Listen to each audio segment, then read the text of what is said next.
Seeing a quorum, I call the meeting of House and Children and Family Affairs Subcommittee to order. Haley, would you please call the roll? Representatives Bricken. Here. Carter. Eldridge. Here. Gillespie. Here. Harris. Stewart. Here. Chairman Littleton. Here. Chairman, you have a quorum. Thank you. Are there any personal orders today? Seeing none, I'd like to welcome everyone here. And we're going to start up. We have a few bills that have been rolled. House Bill number 1, House Bill 450 by Hodges has been rolled 1 week per sponsor's request. And number 4, House Bill 1164 by Representative Harris has been rolled by his request, but it will go to the calendar to be created with the final calendar, since this was his third roll. To the special calendar. I see that. There we go. So next we have number 2, House Bill 447 by Representative Warner. Motion. Second. Properly motioned and second. Representative Warner, you're recognized. Thank you, Madam Chair. House Bill 447 adds 2 citizens representatives who are attorneys appointed by the Tennessee Bar Association, one whom will advocate for child support obligors and one who will advocate for the child support obligees. Right now, there's currently 4, looks like there's 4 representatives on this board, and this bill adds voices for those receiving and paying child support and strengthens accountability and transparency for the group. There's no amendments with this bill, and I'd entertain any questions. I'm sorry. Representative Stewart, you're recognized. Question's been called for. Is there any objection? Hearing none, all those in favor of House Bill 447 moving out to civil full, say aye. Aye. Those opposed, no. The ayes have it. You move out to civil full. Thank you, Madam Chair. Thank you. Members. Next, we have item number 3, House Bill 1362 by Representative Garrett. Motion. Second. And Thank I believe you, Madam there Chair. is an amendment following. There is an amendment. That amendment is coded 005775. And does it make the bill? Yes, it does, Madam It Chair. does make the bill. Well, let's get it on the bill. We have a motion and a second. Any questions on the amendment? Hearing none, we'll be voting to put Amendment 5775 onto House Bill 1362. All those in favor say aye. Aye. Those opposed?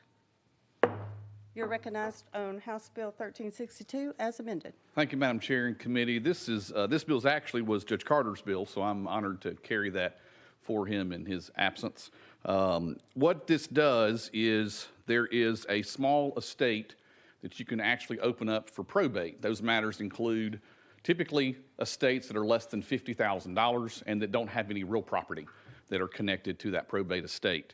The affidavit that you receive is called a small estate affidavit. That's a little bit confusing. I actually practice, and I've opened up a lot of small estates, $50,000 or less, and it's a little bit confusing what that means. And so we are retitling that form as the Small Estate Affidavit Limited Letter of Authority.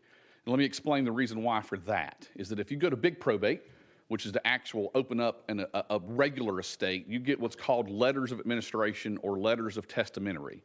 And that's actually the document that gives you the power to act on behalf of the decedent. That's what the judge signs. It's not the will. It's actually those letters of testamentary or letters of authority that actually give you that power to operate over that person's estate. So it was a little bit unclear in a small estate what those small estate affidavit did. So this bill adds language regarding that letter of small estate affidavit for limited letter of authority, and would also provide other things, like you've got to submit a death certificate. It makes sure our current probate that you haven't been convicted of any sort of crime or have spent time in the state penitentiary. It also says you have to put that in a small estate affidavit. It also clarifies that the affidavit only covers personal property. Most of the time, well, all the time, a small estate couldn't be opened up if the decedent owned real property. So we clarify in the code to make sure that's not a problem, that this can only apply and open up a small estate if there is no real property. And it also provides an avenue. Lots of times when you open a small estate, there could be some asset that you find that would make this appropriate to actually open up full probate.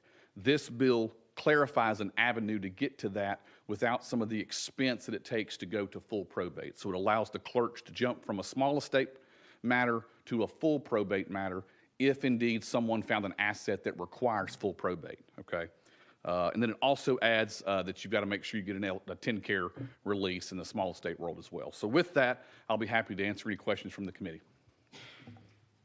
Representative Stewart, you're recognized.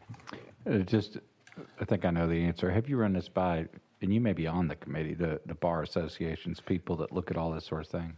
Yes, appreciate that, Representative Stewart. And I should have mentioned that at the beginning. This was brought by the Court Clerks Association in conjunction with the support of the Tennessee Bar Association. They helped craft the language. Representative Stewart. It seems like a good bill and such an improvement over at least one of the bills you brought in the full committee today. So I'm so happy that I can vote for it. Representative Garrett. Thank you for those comments. Vice Chair Pricken, you're recognized. Thank you, Chairman. Just a quick question. Is the $50,000 small estate, how long has it been set at that $50,000 number? You're recognized. Thank you. It's a good question. Don't hold me to this, but if memory serves, it was set at 25 not too long. I don't want to say a number, but it's been somewhat recently increased from, I believe, 25,000 to 50,000. I cannot tell you how long ago that was, but it wasn't too long ago that it was actually raised to $50,000. Vice Chair Pricken. That's good to hear. I just kind of was thinking 50 might be too low and needs to go to 100, but if we recently looked at it and got to 50, maybe that's a good pause, but again, Representative thank you. Garrett. And let me add, so that's a great question. That's great, I think, something to maybe look at. But typically, the cases that I have done, there is a life insurance policy that's usually for the funeral, and they didn't assign those benefits to the funeral home. So they will only pay it to an estate, and those benefits are normally $10,000. Lots of times, a bank account that wasn't a joint bank account with right of survivorship, that the joint owner receives it upon death. Usually those matters are a lot less than $50,000. That's what I see most of the time. So that's probably why this level may stay for a bit unless we see some issues that look $100,000 could be beneficial to save the cost of all-out probate. Good question, though. Thank you for that. Any other questions? Hearing none, are we ready to vote? All those in favor of House Bill 1362, moving out to civil full, say aye. Those opposed, no. The ayes have it. You move out to civil. Thank you, Madam Chair and I think committee. you kept that close to 5 minutes. I tried. You did, you did. Thank you very much. Thank you. We had a short calendar today, so are there any announcements? So the last day to put bills on notice in Children and Family Affairs is next Wednesday, March 31st, and April 7th will be the last calendar. Do I hear a motion for adjournment? We're adjourned.